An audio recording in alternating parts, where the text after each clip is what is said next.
Hey yo, Chris here, and thanks for tuning into the Delta, and welcome to the Fast 5 video, where I put together the 5 things that I'm looking forward to the upcoming race. We're headed to Hungary this weekend at the Hungaroring, and I think we're going to get a decent race. I wouldn't say the most exciting, at least not near as exciting as Silverstone or Canada or anything like that, but just a good old-fashioned race, you know, like your grandpappy used to have, you know. Let's just get into this Fast 5 so we can get you out of here and back to your busy lives. Starting with number 5. I got Williams has an upgrade, and Haas and Aston Martin have momentum. I think these are the midfield teams you should be paying attention to. I always sit there and say there's more teams than just the top 3 or 4. There's an entire other 6 teams that have to be racing on the track. It's worth paying attention to them. With Williams, they're bringing in a pretty big package. So after a pretty solid result there in Silverstone, even by Logan Sargent, who placed 11th, I'm looking to see if they can carry on that momentum and see if these upgrades can catapult them into like midfield contention and get them out of the dregs where they were constantly fighting Kick and Alpine. Also, you have Haas and Aston Martin. They're bringing in some changes to their car as well, and they too also had a pretty good performance there in Silverstone. And particularly Haas, like Nico Hülkenberg seems to be on fire, outperforming the car. I want to know if that Haas is going to keep up that, you know, 6th place, 7th place type of pace, or if Aston Martin, who's making some changes to their car, including some changes to the side of their car, will jump them and start being the midfield team that they're supposed to be. Moving on to number 4, I got Ferrari defends its 2nd place spot in the Constructors Championship. I personally think that Ferrari's going to lose that spot this weekend to McLaren. But that doesn't mean Ferrari's not going to do something, right? To try to prevent that from happening. Charles Leclerc has had a really bad few races. I mean, basically since Monaco, non-existent in my opinion, only like 10 points since then.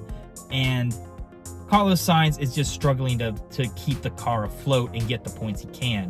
I mean, he lucked into the Austria one, really, those Austria podium points. So what is Ferrari going to do? Are they going to make better strategy change? Are they going to make a tweak to the car or the setup? Something like that. It's hard to believe that they're just going to sit there and let McLaren just easily beat them this weekend in Hungary. I expect Ferrari to at least put up a fight, but barring, the infamous Ferrari strategies. Maybe we'll see wet tires when it's bone dry. That's a good assumption as well. But yeah, I want to see Ferrari at least put in a fight before they lose their 2nd place spot in the Constructors. And number 3, I got Sergio Perez's seat is at risk. The man has not been racing well. He started off strong and has just petered off to almost non-existence. He got that 2-year extension, and you have to think at some point the word has got to get around to him to say, like, if I don't start performing, I am not going to be a race car driver for Red Bull next year. I don't even know how to predict him, because while he was in that slump, I was sitting there saying, oh, he's going to bounce back. He's going to bounce back. He's going to bounce back.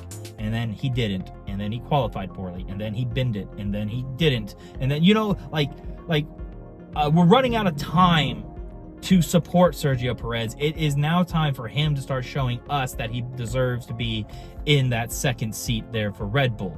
I don't necessarily think he's at risk of losing his seat right after this race if he has a poor one, but I think he is running out of races to prove himself. If he continues down this path with poor racing, I don't think then 1 or 2 good finishes in the future are suddenly going to change Red Bull's mind in getting rid of his seat. Moving on to number 2, I got, can McLaren put it all together? Since Canada, they should have or had an opportunity to win all of those races. For one reason or another, bad strategy, poor pit stops, poor launches, driver error, team errors, it doesn't really matter. What's the saying go? They've managed to clutch the loss out of the jaws of victory. that is the best way to put McLaren as of late. Yeah, I just want to see Lando have a good quali, and then from a good quali convert that into an excellent racing performance, and then his team pitting him at the right time, putting on the right tires. You know, it's one of those things that, like, they are the team that should be winning races, but they can't get out of their own way, and then they end up coming in second, third, fourth. And these are not bad finishes, but given the information we have about McLaren, I'm thinking that they should be starting to win these races. You're wanting to win these races. It's not like they should be in 8th and finishing 4th and we're like, wow, we're overachieving. No, you're finishing in 4th and 3rd when you should be taking the victory. And then my number one thing that I will be looking at is the Mercedes upgrades. I didn't know they were bringing in upgrades until this week, really. And then I found out that they were making some pretty significant package changes to the car. And I want to see if it was actually worth these changes. They've been monkeying around and tweaking their car for pretty much the whole season at this point, and slowly improving every single race to the current status where they're at, where they're winning Silverstone, stealing victories in Austria, getting podiums. It's excellent finishes, if you ask me.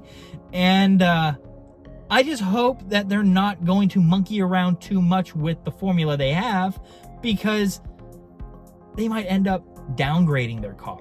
Oh, our floor is doing great, and our wings are doing well, and our side pods are great, but what if we make a little tweak here to the wing, and what if we add this little attribute to the floor? And next thing you know, you're a 10th off.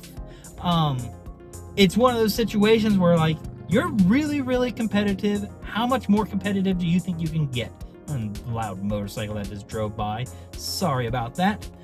But yeah, those are the 5 things that I'm looking forward to. The biggest one being the Mercedes upgrades. I want to know if they are going to perform better, the same, or worse than they have been over the last 2-3 races or so. To remind you, Lewis Hamilton got the voodoo on the Voodoo Wheel episode. In my power rankings, I do a Voodoo Wheel. The Voodoo Wheel spun on the winner's woes, and Lewis Hamilton won. So, is the mystical voodoo going to hit Lewis Hamilton, or is he going to shrug it off his shoulders and get another victory in Hungary? I have no bonus tidbit for this week. I think this race weekend is going to be pretty cut and dry. Teams are going to have to show up with a good plan, and drivers are going to have to just perform their best. Nothing fancy, nothing crazy. Just come in and do your best, and I think the results will warrant, or at least reward, those who succeed in those endeavors.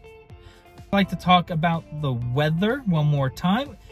Rain seems pretty unlikely, but not impossible this weekend there in Hungary, but temperatures are still going to be hot, and that goes back to the good plan and drivers maintaining their cars.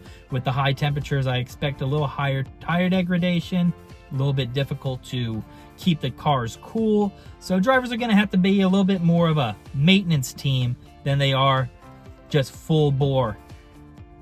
Overall, looking forward to the race. I think it's going to be a bit more boring than what we've been used to. The track is a little narrow, and it really only has 1 or 2 good overtaking locations on the track. So look for strategy to be the main driver for advancement. So we can now automatically assume that Ferrari is just going to bungle it up. I want them to do well, but now that it's going to be a strategic race, I'm sure that they'll put Charles Leclerc on X-Wets and then switch it over to something stupid and pit stop him 5 times. But with the narrow track, maybe we'll end up with a yellow flag or 2 that will throw a monkey wrench into the whole system. Who knows? That's why we watch the race, and that's why we get excited for every single race. And that's it. That's the Fast 5. Hopefully I didn't take too long. But until next time, take care, stay safe, and have fun out there. Bye, everybody.